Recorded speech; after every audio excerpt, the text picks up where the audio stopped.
بسم الله الرحمن الرحيم. الرحمن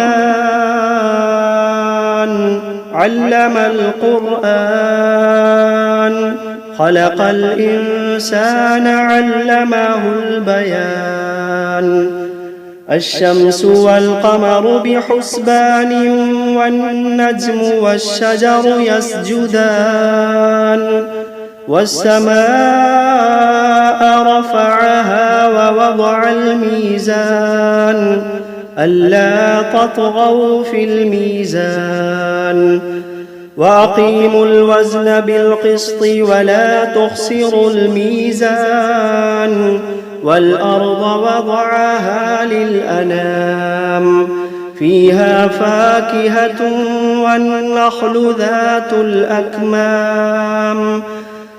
والحب ذو العصف والريحان، فبأي آلاء ربكما تكذبان.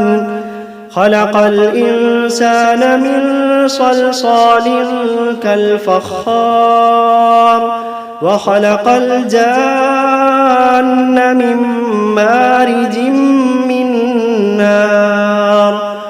فبأي آلاء ربكما تكذبان.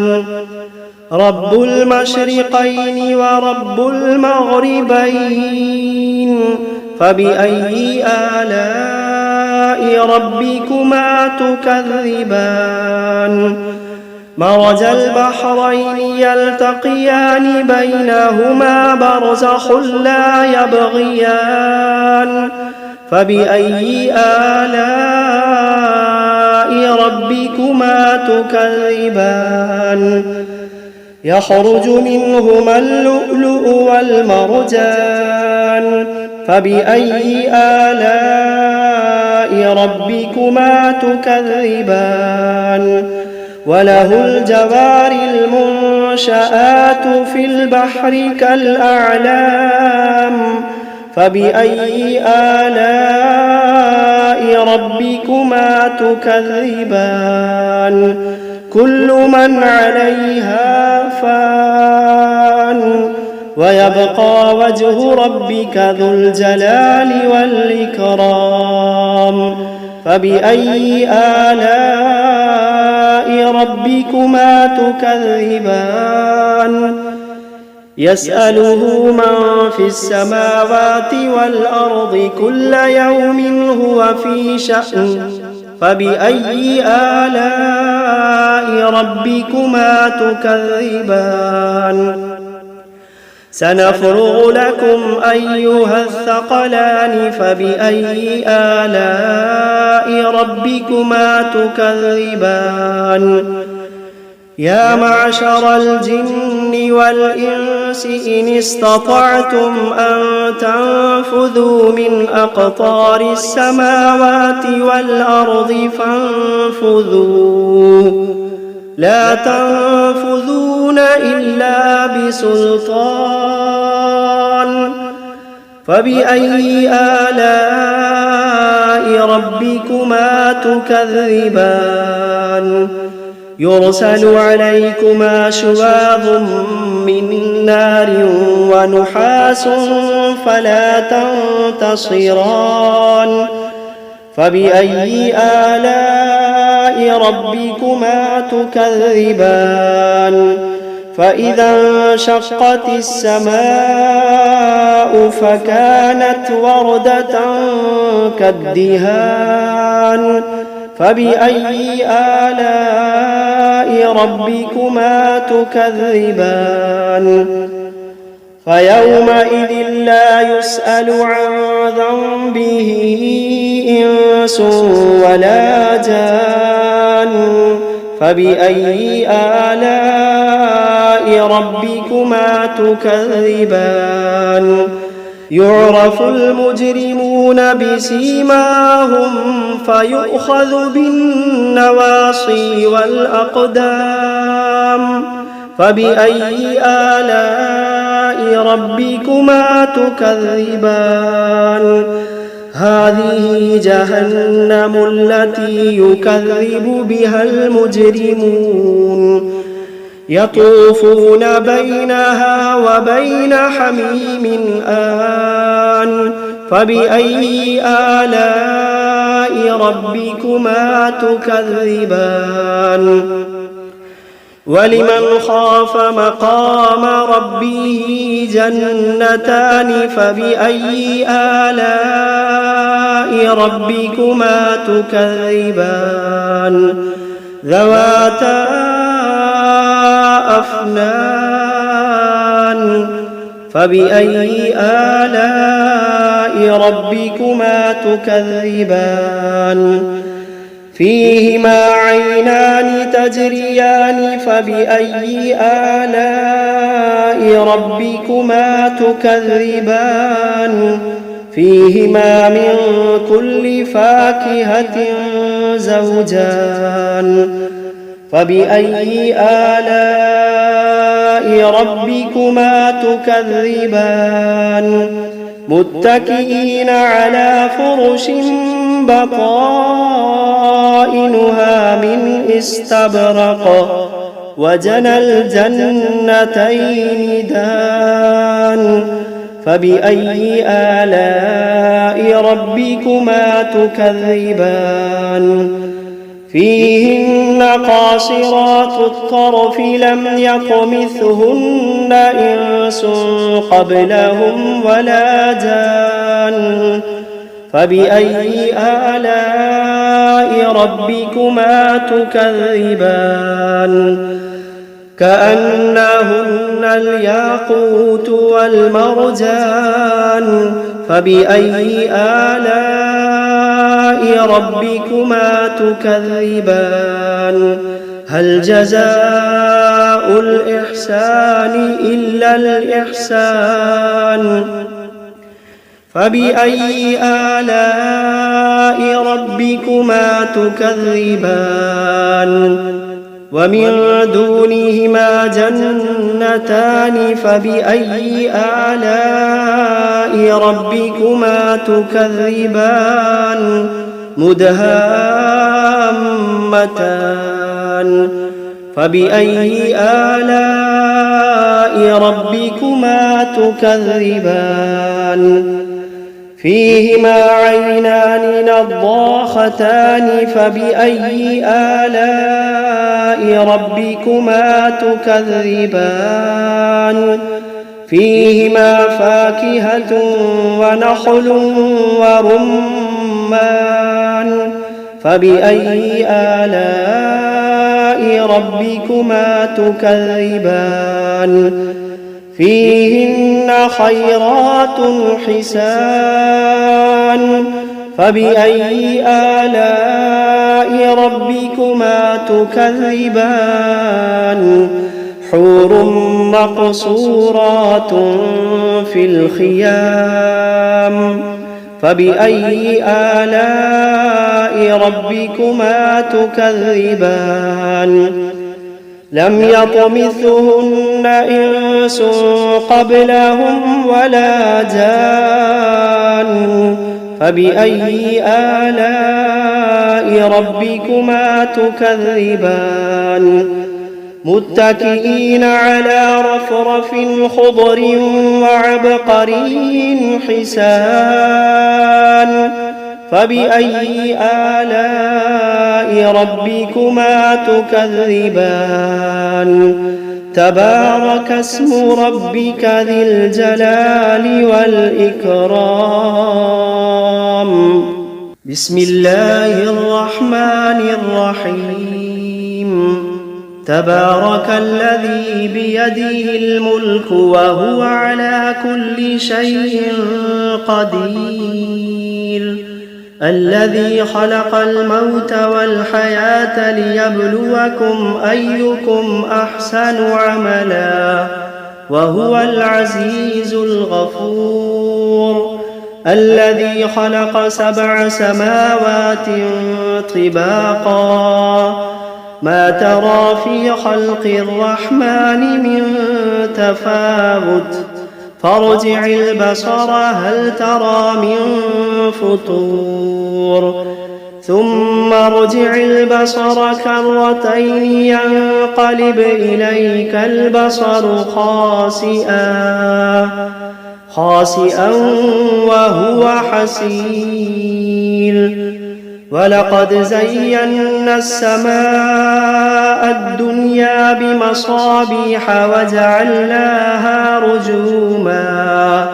وجعلناها رجوما للشياطين وأعتدنا لهم عذاب السعير وللذين كفروا بربهم عذاب جهنم وبئس المصير إذا ألقوا فيها سمعوا لها شهيقا وهي تفور تكاد تميز من الغيظ كلما ألقي فيها فوج سألهم خزنتها ألم يأتكم نذير قالوا بلى قد جاءنا نذير فكذبنا وقلنا ما نزل الله من شيء إن أنتم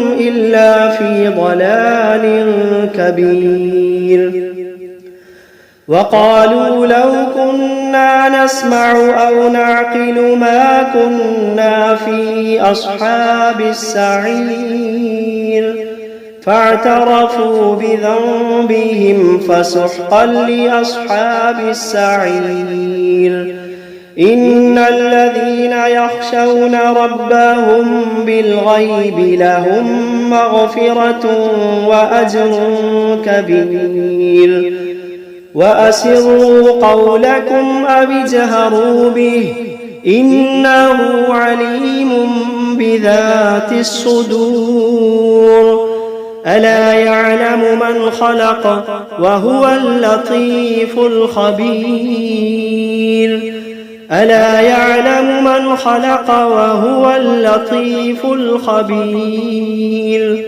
هو الذي جعل لكم الأرض ذلولا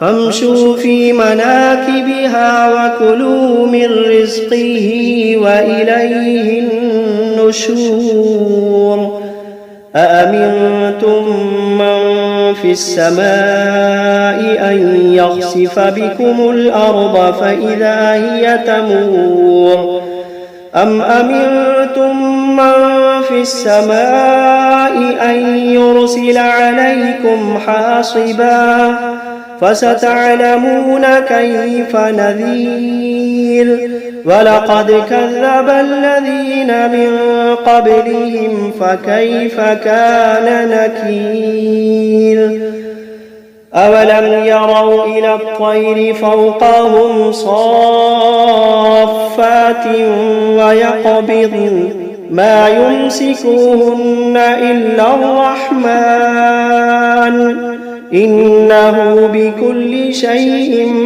بصير أمن هذا الذي هو جند لكم ينصركم من دون الرحمن إن الكافرون إلا في غرور أمن هذا الذي يرزقكم إن أمسك رزقه بل لجوا في عتو ونفور أفمن يمشي مكبا على وجهه أهدى أمن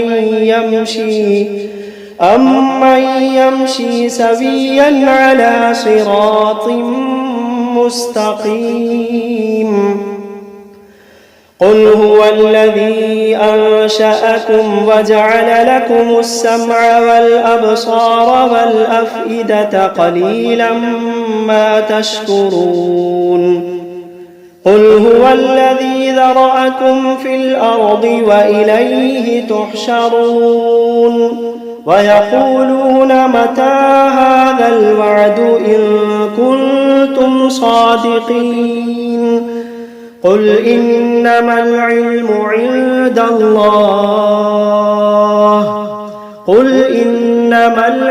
عند الله وإنما أنا نذير مبين فلما رأوه زلفة سيئت وجوه الذين كفروا وقيل هذا الذي كنتم به تدعون قل أرأيتم إن أهلكني الله ومن معي أو رحمنا فمن يجير الكافرين من عذاب أليم قل هو الرحمن آمنا به وعليه توكلنا فستعلمون من هو في ضلال مبين قل أرأيتم إن أصبح ماؤكم غورا فمن يأتيكم بماء معين بسم الله الرحمن الرحيم قل أوحي إلي أنه استمع نفر من الجن فقالوا إنا سمعنا قرآنا عجبا يهدي إلى الرشد فآمنا به ولن نشرك بربنا أحدا وأنه تعالى جد ربنا ما اتخذ صاحبة ولا ولدا وأنه كان يقول سفيهنا على الله شططا وأنا ظننا أن لن تقول الإنس والجن على الله كذبا وأنه كان رجال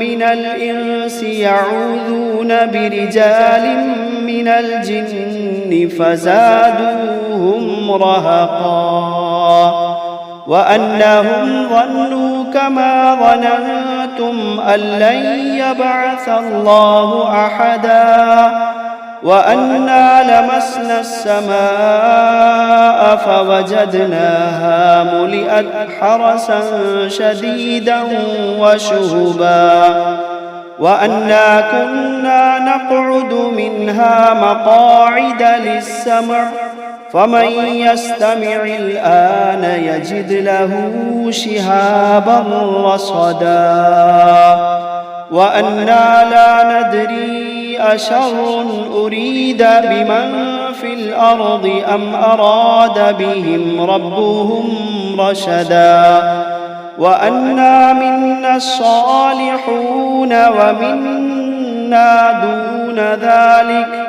كنا طرائق قددا وأنا ظننا أن لن نعجز الله في الأرض ولن نعجزه هربا وأنا لما سمعنا الهدى آمنا به فمن يؤمن بربه فلا يخاف بخسا ولا رهقا وأنا منا المسلمون ومنا القاسطون فمن أسلم فأولئك تحروا رشدا وأما القاسطون فكانوا لجهنم حطبا وأن لو استقاموا على الطريقة لأسقيناهم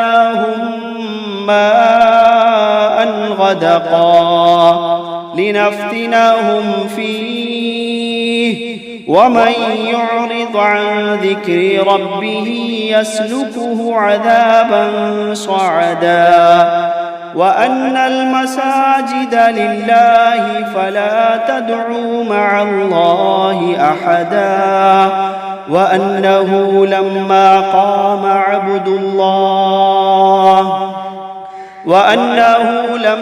قام عبد الله يدعوه كادوا يكونون عليه لبدا.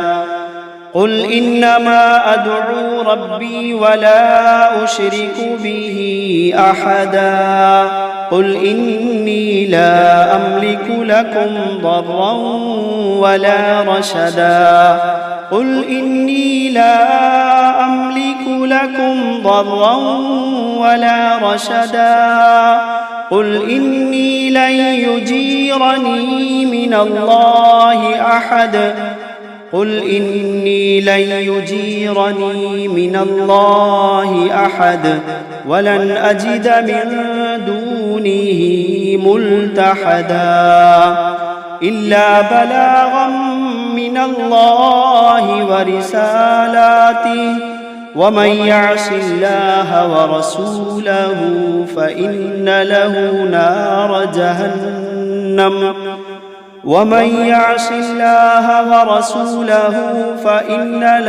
نار جهنم خالدين فيها أبدا حتى إذا رأوا ما يوعدون فسيعلمون من أضعف ناصرا وأقل عددا. قل إن أدري أقريب ما توعدون أم يجعل له ربي أمدا.